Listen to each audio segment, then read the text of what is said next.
Hello and welcome to this week's talk show. Some of you may know that I'm a huge advocate for victims of domestic violence. Well, today I wanted to inform you on exactly what domestic violence is, what to look for when you suspect someone may be in an abusive relationship, and how to help. We even have Dr. Consuelo Mirones, a well-known psychologist and therapist who specializes in counseling victims of domestic violence, as well as one of her patients who was able to overcome their trauma. All this right after the break.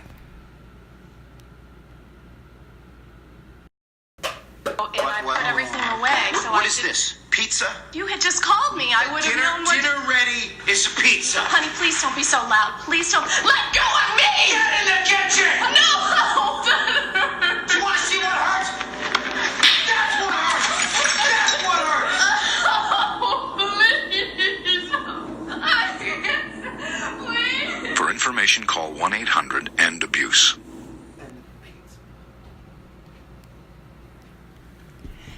And we're back. I have here with me Dr. Consuelo Mirones to tell us a little about what domestic violence is. So tell us, what kinds of abuse fall into the category of domestic violence? Domestic violence can come in all shapes and forms. Most people think of a small woman being threatened and beaten by her husband when they think of domestic violence, but this is not always what it looks like. While most victims are female, men are also common victims of abuse. Domestic violence isn't always physical either. Physical abuse is more often heard of because of the visual evidence it presents, but verbal and emotional abuse can be just as dangerous. What are some of the signs and symptoms that people should be aware of as red flags that a person might be in an abusive relationship? There are many different warning signs. The obvious ones would be cuts or bruises on physically abused victims. These victims will often cover up their injuries with clothing or makeup, or they will just use their own clumsiness as an alibi. Psychological abuse is a little less noticeable. Victims are usually susceptible to low self-esteem and very apologetic attitudes. Victims of abuse will be very submissive and try their hardest not to anger people. When the not-so-happy couple is together, watch for controlling behaviors on the part of the abuser. These behaviors could include answering for their partner or keeping others away from their partner. Very interesting. Now my question is, why do these people stay in such unhealthy relationships? The reason that it is so difficult for victims to leave their relationship, along with ties such as children, animals, or mortgages, lies in the cycle that domestic violence follows. After an instance of high levels of abuse, there's what people call the honeymoon period. This is when the abusive partner feels guilty for what they have done. This is the time when the victim is often showered with gifts and affection. They are made to believe that everything will get better. Maybe their partner will change. This sucking the victim back in is what keeps people in such a vicious cycle of abuse. I know it can be very difficult for people to leave these relationships. It's important for people to understand this so that they can sympathize with these victims and be more understanding of the fact that just because someone fears getting out of an abusive relationship doesn't mean that they are weak. Exactly. I understand you've brought one of your patients to discuss his experience overcoming an abusive relationship. Should we bring him in? Sure thing. Hello, Brendan. Nice to meet you. Thanks for coming on the show.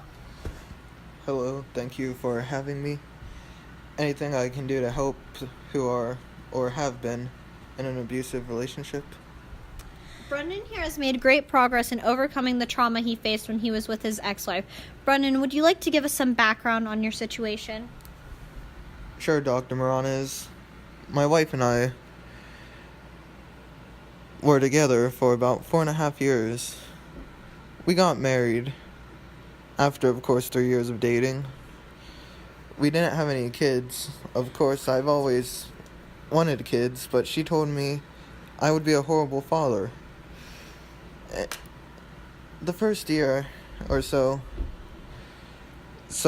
of our relationship was great, but as things began to get more serious, I started to see another side of her. She would never let me go anywhere with my friends or even visit my parents and younger sister. But when I was home with her, she would criticize me and tell me what a terrible partner I was.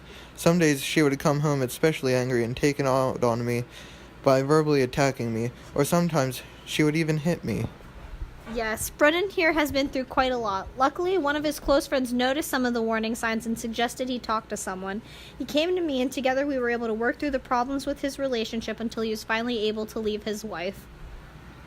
It was a scary thought, leaving my partner of 4.5 years. Where would I go? Was it just in my head? Sometimes we would have fun together and everything would be okay. It took me a while to realize that these good patches would always be followed by abuse, and no matter how hard I fought for our relationship. Once I left, I still had some issues with depression and anxiety. That I had made a mistake, but counseling in time, I've become happier and healthier than I've ever been. I've even lost 25 pounds since I left her. Wow, what a great story. Thank you so much for sharing it with us. No problem at all. Well, we're running short on time here, but I just want everyone out there to understand that domestic violence is a serious issue, and for anyone who is or knows someone in an abusive relationship, you are not alone, and it is a good idea to seek help from a professional.